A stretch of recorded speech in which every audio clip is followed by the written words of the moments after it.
Assalamualaikum warahmatullahi wabarakatuh. Perkenalkan, saya Siska Wulandari dari kelas S1 Manajemen Transfer.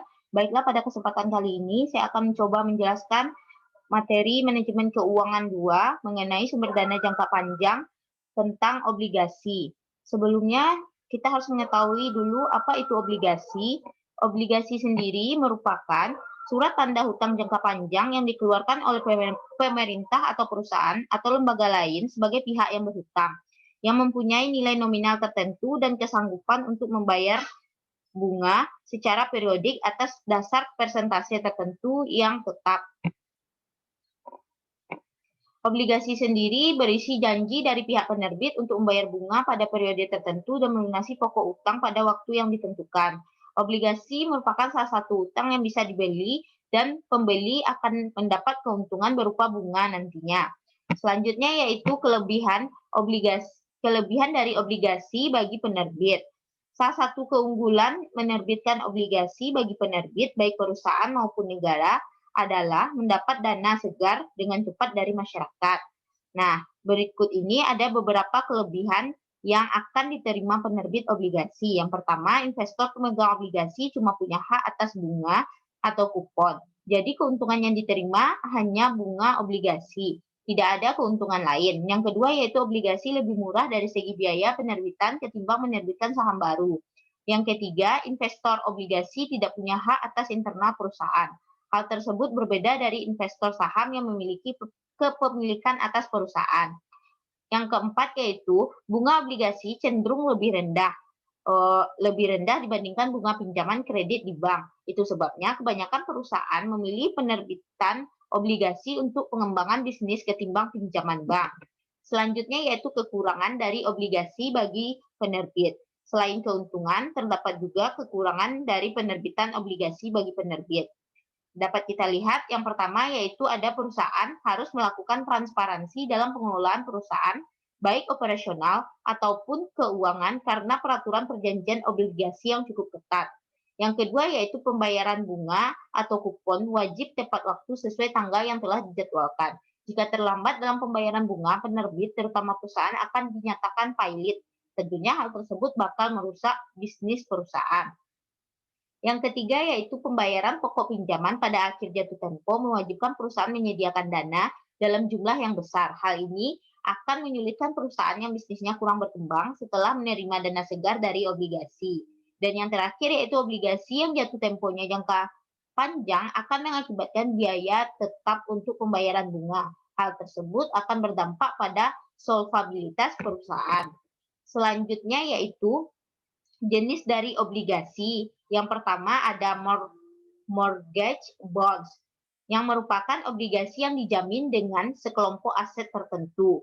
Surat utang ini jaminannya adalah sebuah aset seperti properti dan kerap dikenal dengan istilah aset backed securities. Salah satu institusi di Indonesia yang memiliki produk ini adalah Bank Tabungan Negara atau BTN. Hal itu disebabkan karena BTN memang memiliki produk yang cukup aktif terkait pembiayaan aset properti. Yang kedua ada debenture bonds, yang merupakan obligasi ini adalah surat utang tanpa jaminan, di mana para pemegang surat utang hanya akan memegang janji dari penerbit bahwa utang pokok dan kuponnya akan dibayar pada waktunya. Yang ketiga ada income bonds atau obligasi pendapatan, obligasi yang membayarkan bunga. Dalam obligasi, perusahaan akan membayar bunga apabila laba yang dicapai cukup untuk membayar bunga. Selanjutnya yaitu yang keempat ada zero coupon bond atau obligasi tanpa kupon. Obligasi yang tidak membayarkan bunga, biasanya dijual dengan diskon. Yang kelima ada callable bonds, yaitu obligasi yang dapat dilunasi sebelum jatuh tempo. Yang keenam ada convertible bonds, obligasi yang dapat ditukarkan dengan saham. Dan yang ketujuh ada euro bonds, yaitu obligasi dari perusahaan asing. Selanjutnya yaitu cara menghitung keuntungan dari obligasi. Yang pertama ada nominal yield, yang merupakan metode menghitung kupon rate, tingkat suku bunga, yang memperlihatkan return pendapatan yang diperoleh oleh para investor. Rumus nominal yield sama dengan kupon atau nominal dikali dengan 100%. Yang kedua ada current yield, dihitung berdasarkan jumlah kupon yang diterima selama setahun. Terdapat harga surat utang tersebut. Rumusnya current yield sama dengan penghasilan bunga tahunan dibagi dengan harga pasar obligasi. Dan yang terakhir ada yield to maturity atau YTM, digunakan untuk menghitung tingkat imbal hasil yang diperoleh investor jika menahan surat utang hingga jatuh tempo. Rumus YTM lebih disukai investor karena menggambarkan imbal hasil secara menyeluruh. Nah, selanjutnya yaitu rumus hitung obligasi YTM sama dengan C ditambah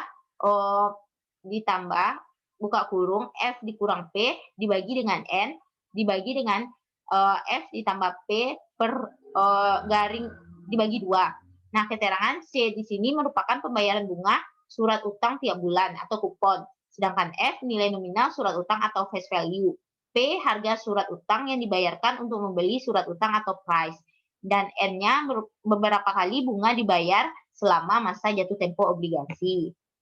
Selanjutnya yaitu contohnya PT Marcel membutuhkan modal yang akan digunakan dalam pendanaan investasinya sebesar 2M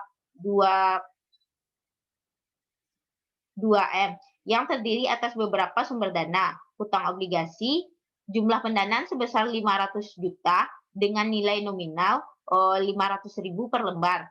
Bunga yang ditawarkan sebesar 20% per tahun dan jangka waktu obligasi adalah 5 tahun. Harga jual obligasi adalah 462.500 per lembar dan tingkat pajak 30%. Nah, cara menghitungnya biaya modal hutang obligasi I sama dengan 500.000 dikali 20% sama dengan 100.000 sehingga KD-nya sama dengan 1 ditambah N dikurang NB per N dibagi dengan NB tambah N per 2. Nah, KD di sini merupakan biaya modal hutang obligasi, I-nya bunga hutang jangka panjang obligasi 1 tahun dalam rupiah, dan N-nya harga nominal obligasi atau nilai obligasi pada akhir umurnya. Dan NB nilai bersih penjualan obligasi. N kecil di sini merupakan umur dari obligasi sendiri. Jadi, KD sama dengan 100.000 ditambah 500 dikurang 462.500 dibagi 5, dibagi 462.500 ditambah 500.000 dibagi 2, KD sama dengan 107.500 dibagi 481.250. Dan KD sendiri dapatnya yaitu 22,34%. Selanjutnya disesuaikan dengan tingkat pajak sehingga KI sama dengan KD 1 dikurang T. Dan hasilnya yaitu 15,64%. Selanjutnya yaitu karakteristik dari obligasi. Karakteristik dari obligasi yang pertama ada nilai obligasi. Nilai obligasi atau per value obligasi merupakan jumlah uang yang dipinjam oleh perusahaan dan dilunasi sebelum jatuh tempo. Obligasi yang dikeluarkan oleh satu pihak harus memberikan informasi jelas seputar jumlah uang yang dibutuhkan atau jumlah emisi obligasi yang ditentukan berdasarkan performa perusahaan, arus kas yang dimiliki, serta seberapa besar kebutuhan perusahaan itu sendiri. Yang kedua yaitu tanggal jatuh tempo. Tanggal jatuh tempo ditentukan berdasarkan kapan obligasi diterbitkan dan biasanya memiliki jangka waktu bisa dari 1 sampai 10 tahun. Namun, para investor umumnya memiliki waktu jatuh tempo 5 tahun atau jangka waktu yang lebih pendek karena dinilai memiliki risiko yang lebih rendah. Yang ketiga ada prinsipal dan coupon rate, yaitu jumlah uang yang berkaitan dengan per value, redemption value, dan maturity value. Nominal tersebut dikeluarkan oleh pihak penerbit obligasi dan diberikan kepada pihak menerima obligasi saat waktu jatuh tempo. Sementara coupon rate atau tingkat kupon adalah bunga yang wajib dibayarkan oleh penerbit obligasi setiap tahun kepada pemegang obligasi. Dan yang keempat ada waktu pembayaran. Kupon atau tingkatan bunga obligasi harus dibayarkan oleh penerbit secara berkala sesuai dengan kesepakatan yang telah dibuat sebelumnya, yakni bisa per semester, per 3 semester, per triwulan, dan sebagainya. Selanjutnya, cara membeli obligasi. Di sini ada beberapa cara membeli obligasi. Yang pertama yaitu terlebih dahulu kita harus membuka rekening. Dalam cara membeli obligasi, pertama kita membuka rekening. Pada tahap ini kita perlu memilih perusahaan sekuritas yang memiliki divisi fixed income. untuk menangani transaksi obligasi. Wajib bagi kita menyeleksi dengan teliti perusahaan sekuritas tersebut.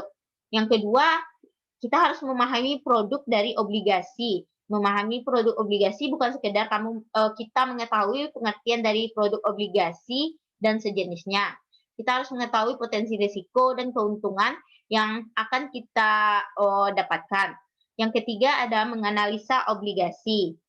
Pada tahap ini, sebelum memutuskan membeli obligasi, lakukan analisis mendalam mulai dari jenis yang akan dipilih dan bagaimana stabilitas pendapatan dari obligasi tersebut. Yang keempat yaitu memberikan amanat kepada trader atau broker. Nah, pada tahap ini kita hendak membayar. Kita sudah memilih obligasi, perusahaan sekuritas, dan paham keuntungan serta risikonya. Tahap ini juga termasuk pembelian obligasi oleh pihak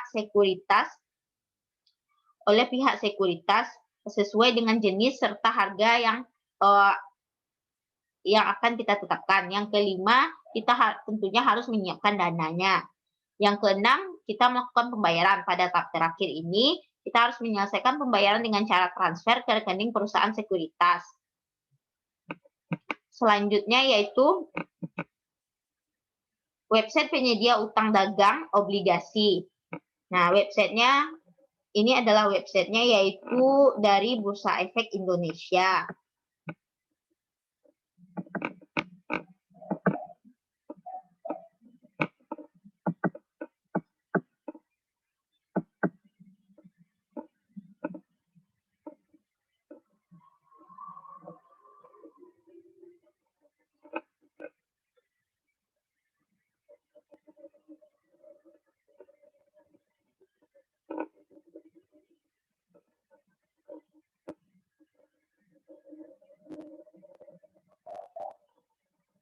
Ini adalah link dari Bursa Efek Indonesia di idx.co.id. Dapat kita lihat, di sini ada surat utang obligasi, di sini akan dijelaskan apa itu sendiri obligasi, perbandingan obligasi dengan saham maupun instrumen lainnya. Di sini kita dapat lihat informasi lengkapnya. Di sini akan dijelaskan keuntungan dan kerugiannya. Jadi, ini adalah merupakan salah satu website yang merupakan penyedia obligasi. Nah, sekian presentasi yang dapat saya jelaskan. Kalau ada salah dan kurangnya, saya mohon maaf. Assalamualaikum warahmatullahi wabarakatuh.